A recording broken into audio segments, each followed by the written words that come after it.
Well, so at some point, people started coming back, and that was after the Soviet Union fell apart in 90, approximately like 91, 92. So I went back after 70 years in the United States. I went back for the first time in 93. I was at that point, yeah. Uh, what was happening at that point? It was a summer between my finishing teaching at the University of Minnesota, my first job in teaching creative writing, and a teaching job at NYU, where I taught for a year and a half in the graduate program. It was not a lot of money. I didn't have any money, but I managed to have enough for airfare, and I came for I remember at first being like nervous, almost to the point of constant dizziness. I was constantly hyperventilating and feeling dizzy, and 70 years is a long time in human life, although not really the longer one lives, but in the life of a country, it's nothing, or over the city. But the whole country has changed. I was leaving Soviet Union and I came back to a democratic country called Russia, which was desperately poor. People had money for absolutely nothing. Uh, it was weird, strange, third world. People were burning kind of plywood in the dark to warm themselves in public squares. Strange. It was really a country that was barely existent. People, just poor people, just wandering around, shadows lurking in the dark. Just the atmosphere of civil war, or the atmosphere of complete economic disintegration. And I met with old friends from the underground literary community. Everybody was just amazed to see me, because it was a return from, you know, somebody comes back and says, "Well, I'm coming from the world of the dead." Yeah. So how is it there? Well, it's okay. Quiet. It's quiet, but food is better. I mean, well, it's just a very different life. So where do you begin to explain? So I remember going and meeting, well, different friends of mine, and I was staying. My parents were still in St. Petersburg then. So I was staying at that place, and it was also very strange. It's like those 7 years filled with whole life, basically. Were they in the same communal apartment that you grew up in? No. Communal apartment we left when I was 7, 8. And then we moved to apartment of our own, which was not apartment of our own, but it was a co-op apartment owned by the government. But it was an apartment like on the outskirts of the city where I spent my childhood. And then towards my high school, we moved to much more upscale and larger apartment, but in largely the same area overlooking Moskovsky Prospect. Because my father, as by that time, had become prominent scientist, and he, as such, he merited extra space for his science library, so we got an extra room and so forth. So that was, but after that, and eventually so I spent 4 or 5 years in that apartment, and then I managed to get into an apartment entirely my own, which was very rare. And of course, it was not mine. Everything was owned by the state, but I had the right to live there. There was a stamp in my passport, internal Soviet passport, that I had the right to live there, because my grandmother, after my grandfather's death, had decided to move in with her daughter, which is my mother, right, and our family.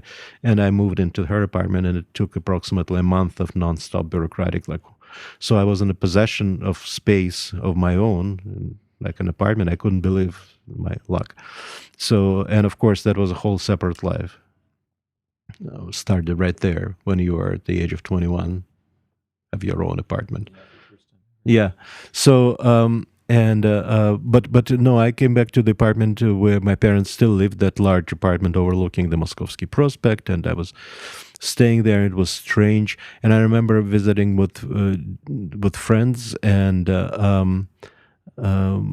at one point going at night to visit with a group of people somebody who lived in this old St. Petersburg building, typical downtown building with a mansarded, floor, and there on top of that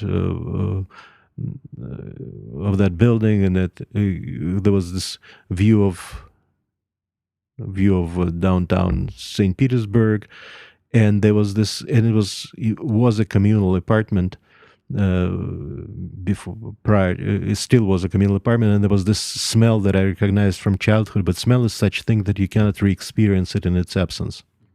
In the absence of its source, we don't have that shortcut in our olfactory system. Like you can close your eyes and you can visualize a face, or you can, in silence, you can hear somebody's voice, but you can't really. You can remember the memory of a smell, but you can't really re-experience the smell as But it such. comes back very strongly when you do re-experience. It comes back very strongly when you do re-experience. That's all the more so because because it's that's why smell is such a powerful trigger of memory.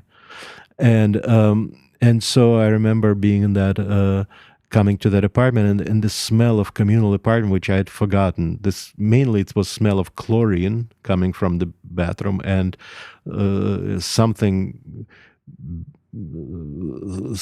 burning in the kitchen, although nothing was burning in the kitchen, but mainly just the smell of chlorine and smell of very old wood, very old furniture, just smell of rusty pipes, smell of metal, smell of childhood, in other words. And I almost fainted with the strength of this recollection.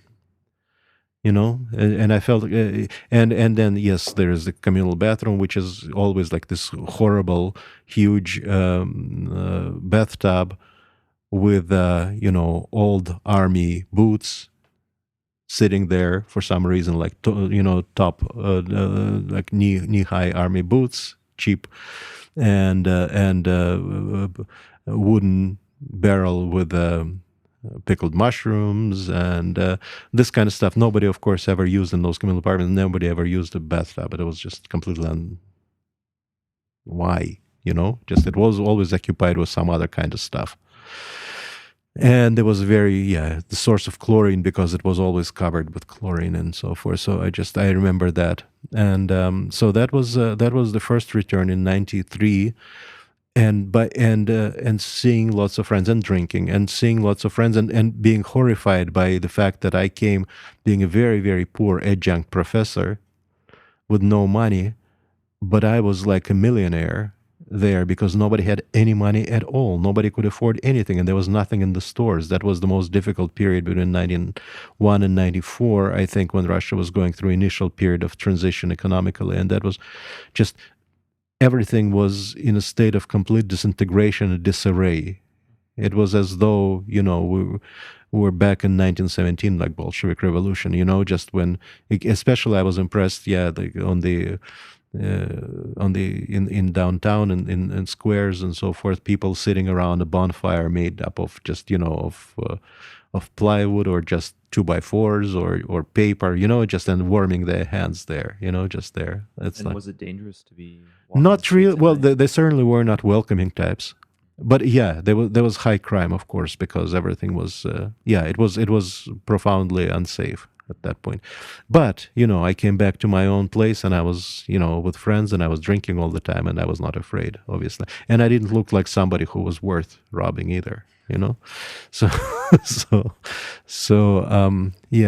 and that was the first time. And then after that, and it was like I came for almost a month, I think, and then I had to go back to New York to my rented apartment, which later turned out that I rented an apartment from some dude who swindled me, and basically he had no right to rent out that apartment, and the rental agency came and just kicked me out of there, but offered me a different apartment in the same neighborhood in Yorkville.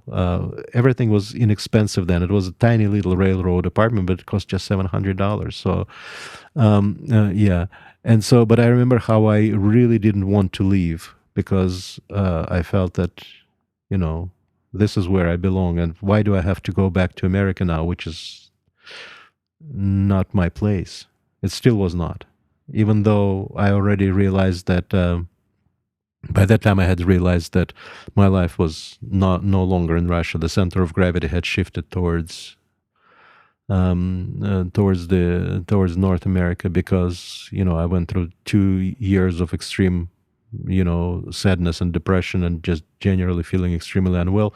And when I came out of that fog, I just felt that everything had changed. I was already on my way. So on the one hand, when I was there, I was just one of them, still in the underground literary community, still with all my old friends, meeting all kinds of old people, and friends. And it seemed like, well, 7 years. It's almost like, people spend 7 years maybe in jail, but they spend a lot longer than that in jail. So you come out but at the same time I came out, and I'd already become someone else. I was writing in English, which I couldn't even begin to explain to people. I was teaching creative writing. None of that was comprehensible. And none of that mattered when I was there somehow. But then I went back because I had to go back. And I went back to teach in the graduate writing program at NYU, which is very, high level. And belonging to a very large group of writers whom NYU hired on annual basis. Some of them were very famous, some not famous at all, like myself, and I made some good friends there. It was every in the beginning, especially of my life, every 2 years period where I would spend in Minnesota and then in New York teaching at NYU, and then 1 year at St. Lawrence University. All those places were highly meaningful. They defined something very important for me. And prior to that, Stanford, just those were. And then after that, longer stretches of time, like 9 years at Union College and already 12 years here. Less so, because it's just regular life, But in the beginning of my American life, every stretch of time mattered a lot. Because everything was new and everything was still in a flux and in process of definition.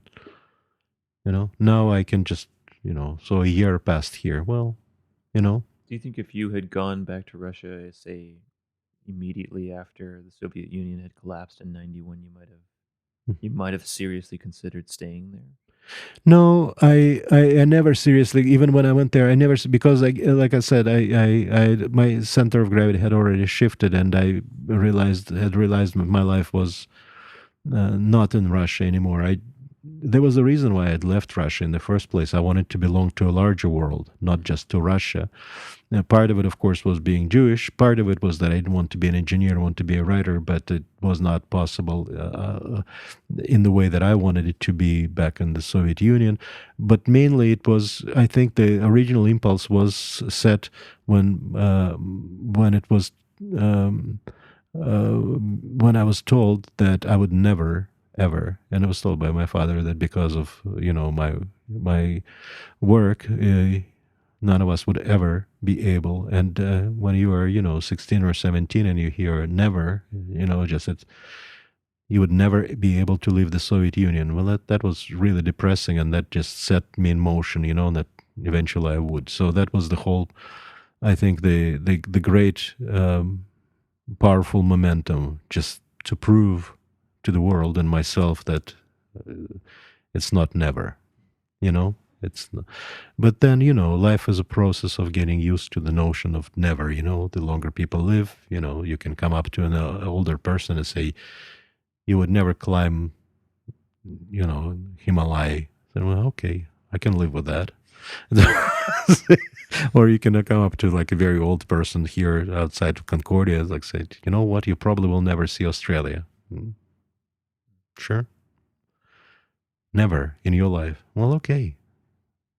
But when you're young, that kind of strikes you as very strange, right? This kind of, so if you're when 16 or 17, say you would never be able to leave this country of your birth and see the rest of the world. And some people would say, so what? I have a cat and dog, and neither one of them are depressed about the fact that they would never see anything but Montreal. And you can just approach my dog and say, you know what, dude, you will never see Russia. And forget about Russia, Paris, London. That's fine.